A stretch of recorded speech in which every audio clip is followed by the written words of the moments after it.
Hello friends, ओम श्री गणेशाय नमः। जय श्री कृष्ण। आप सभी का स्वागत है आपके अपने यूट्यूब चैनल पर। फ्रेंड्स, आज हम आपको इस वीडियो में बताने जा रहे हैं वैशाख मास महात्म्य के 13वें अध्याय के बारे में और स्कंद पुराण के अनुसार वैशाख मास महात्म्य के 6ठे अध्याय के बारे में।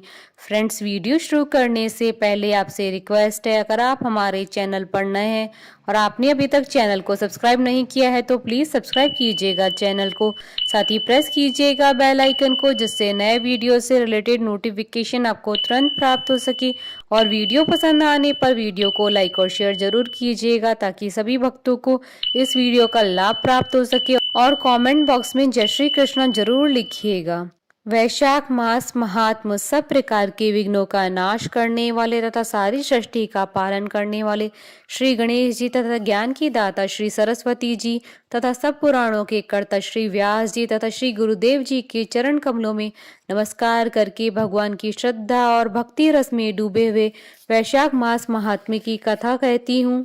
भगवत कथा के श्रवण और कीर्तन का महत्व तथा वैशाख मास के धर्मों के अनुष्ठान से राजा पुरुयश का संकट से उद्धार। श्रुतदेव बोले, मेष राशि में सूर्य की स्थित होने पर जो वैशाख मास में प्रातः काल स्नान करता है और भगवान विष्णु जी की पूजा करके इस कथा को सुनता है, वह सब पापों से मुक्त हो भगवान विष्णु के परम धाम को प्राप्त होता है।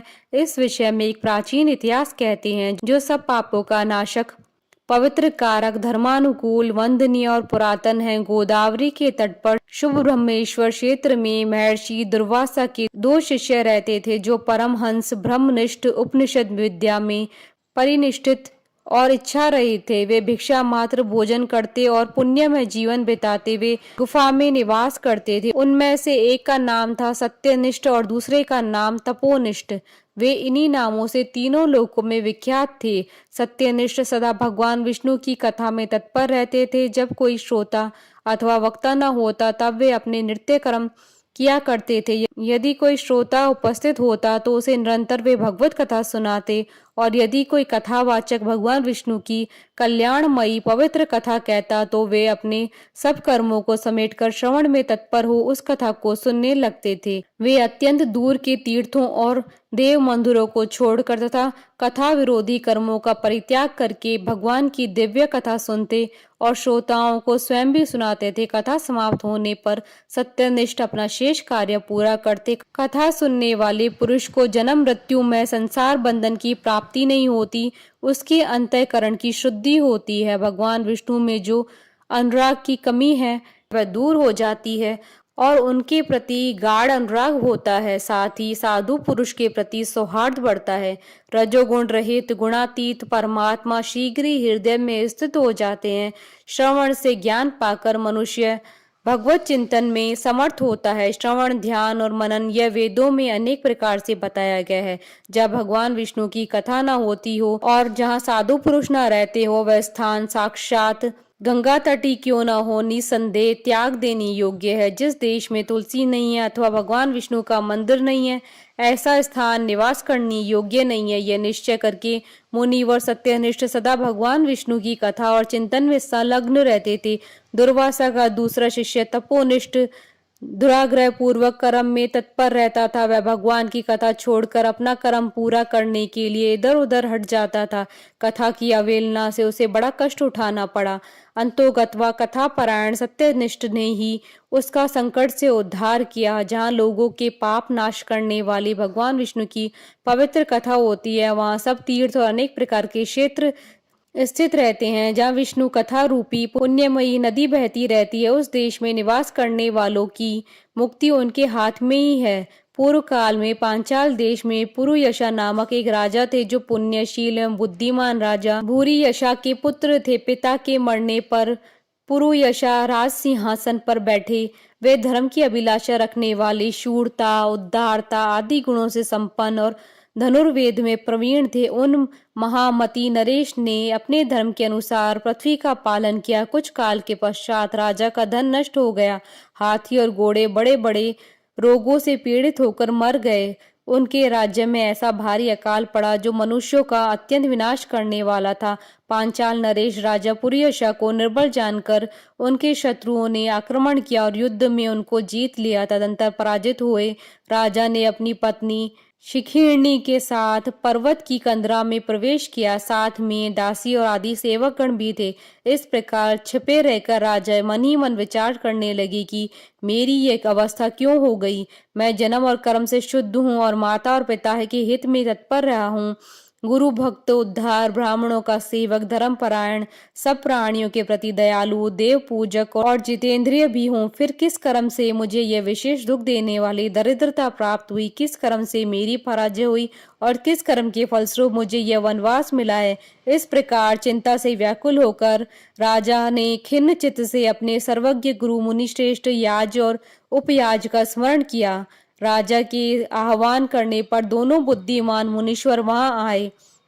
उन्हें देखकर पांचाल प्रिय नरेश सहसा उठकर खड़े हो गए और भक्ति के साथ गुरु के चरणों में मस्तक रखकर प्रणाम किया। फिर वन में पैदा होने वाली शुभ सामग्रियों के द्वारा उन्होंने उन दोनों का पूजन किया और विनीत भाव से पूछा, विप्रवरों, मैं गुरु चरणों में भक्ति रखने वाला हूँ। मुझे किस कर्म से यह दरिद्रता, कोष हानि और शत्रु से पराजय प्राप्त हुई है? किस कारण से मेरा वनवास हुआ और मुझे अकेले रहने पड़ा? मेरे न कोई पुत्र है, न भाई है और न ही हितकारी मित्र ही है।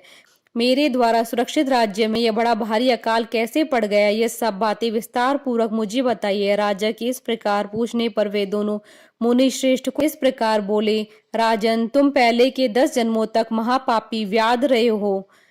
तुम सब लोगों के प्रति क्रूर और हिंसा परायण थे। तुमने कभी लेश मात्र भी धर्म का अनुष्ठान नहीं किया।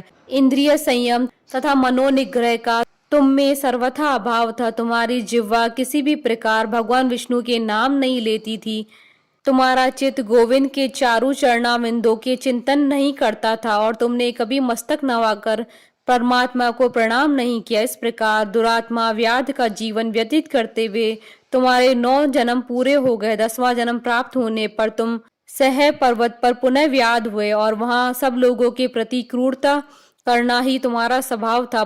तुम मनुष्यों के लिए यम के समान थे, दयाहीन, शस्त्र जीवी और हिंसा परायण थे। अपनी स्त्री के साथ रहते हुए राह चलने वाले पथिकों को तुम बड़ा कष्ट दिया करते थे, बड़े भारी शठ थे। इस प्रकार अपने हित को न जानते हुए तुमने बहुत वर्ष व्यतीत किए। जिनके छोटे छोटे बच्चे हैं, ऐसे मृगों और पक्षियों के वध करने के कारण तुम दयाहीन दुर्बुद्धि को इस जन्म में कोई पुत्र प्राप्त नहीं हुआ। तुमने सबके साथ विश्वासघात किया, इसलिए तुम्हारे कोई सहोदर भाई नहीं हुआ। मार्ग में सबको पीड़ा देते रहे, इसलिए इस जन्म में तुम मित्र रहित हो। साधु पुरुष के तिरस्कार से शत्रुओं द्वारा तुम्हारी पराजय हुई। कभी दान न देने के दोष से तुम्हारे घर में दरिद्रता प्राप्त हुई।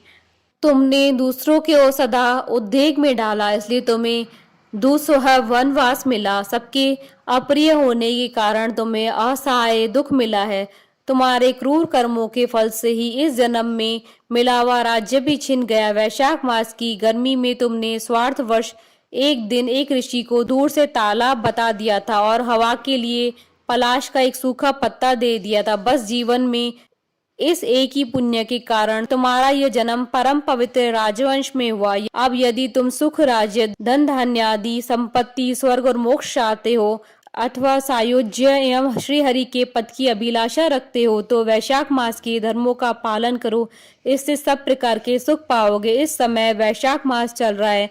आज अक्षय तृतीया। आज तुम विधि पूर्वक स्नान और भगवान लक्ष्मीपति की पूजा करो। यदि अपने समान ही गुणवान पुत्रों की अभिलाषा करते हो तो सब प्राणियों के हित के लिए प्याऊ लगाओ। इस पवित्र वैशाख मास में भगवान मधुसूदन की प्रसन्नता के लिए यदि तुम निष्काम भाव से धर्मों का अनुष्ठान करोगे तो अंतःकरण शुद्ध होने पर तुम्हें भगवान विष्णु का प्रत्यक्ष दर्शन होगा।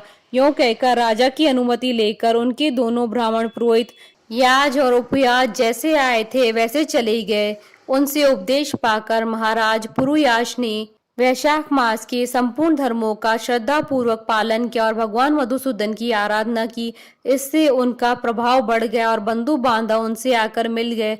तत्पश्चात वे मरने से बची हुई सेनाओं को साथ ले बंधुओं सहित पांचाल नगरी के समीप आए। उस समय पांचाल राजा के साथ राजाओं का पुनः संग्राम हुआ। महारथी पुरुयाश अकेले ही समस्त महाबाहु राजाओं पर विजय पाई। विरोधी राजाओं ने भागकर विभिन्न देशों के मार्गों का आश्रय लिया। विजयी पांचाल राजा ने भागे हुए राजाओं के कोष 10 करोड़ घोड़े, 3 करोड़ हाथी, 1 अरब रथ, 10,000 ऊंट और 3 लाख खच्चरों को अपने अधिकार में करके अपनी पुरी में पहुंचा दिया। वैशाख धर्म के महात्म से सब राजा भगवान मनोरथ हो पुरुयाश को कर देने वाले हो गए और पांचाल देश में अनुपम सुकाल आ गया। भगवान विष्णु की प्रसन्नता से इस वसुधा पर उनका एक छत्र राज्य हुआ और गुरुता, उदारता आदि गुणों से युक्त उनके 5 पुत्र हुए, जो दृष्ट कीर्ति, दृष्ट केतु, दृष्ट ध्रुम, विजय और चित्रकेतु नाम से प्रसिद्ध थे। धर्म पूर्वक प्रतिपालित होकर समस्त प्रजा राजा के प्रति अनुरक्त हो गई। इससे उसी क्षण उन्हें वैशाख मास के प्रभाव का निश्चय हो गया। तब से पांचाल राज भगवान विष्णु की प्रसन्नता के लिए वैशाख मास के धर्मों का निष्काम भाव से बराबर पालन करने लगी। उनकी इस धर्म से संतुष्ट होकर भगवान विष्णु ने अक्षय तृतीया के दिन ही उन्हें प्रत्यक्ष दर्शन दिया। इति श्री स्कंद पुराण महात्म्य का 6ठा अध्याय संपन्न हुआ। बोलिए भगवान विष्णु की जय, सनातन धर्म की जय। हमारे साथ इस वीडियो में अंत तक बने रहने के लिए आपका धन्यवाद। ओम श्री गणेशाय नमः। जय श्री कृष्णा।